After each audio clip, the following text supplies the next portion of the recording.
welcome to my channel. So I'm going to do 2 unpackaging.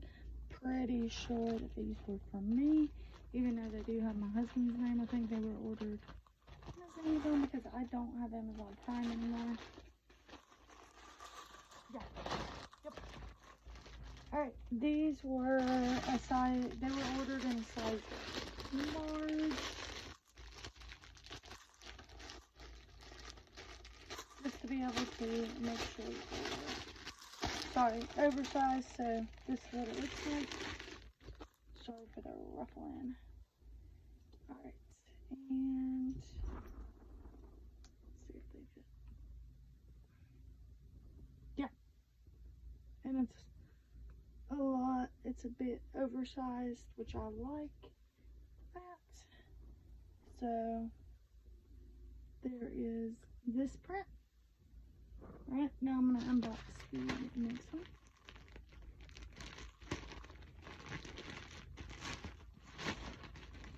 And I don't think that this one is available, this print right here, anymore.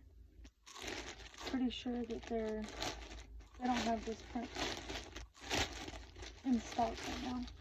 But it's this pretty blue with the pink on it.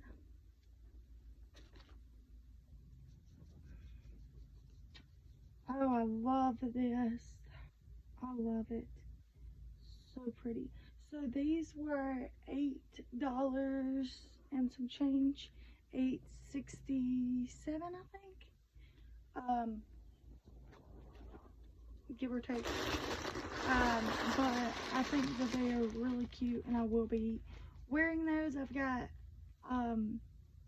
into wearing the cardigans and stuff like that. Also, if you're wondering why I look so weird, of course, quarantine. It's wash day tonight, and I'm wearing my husband's shirt. So thank you for watching. Like and subscribe for more videos. Bye, you guys.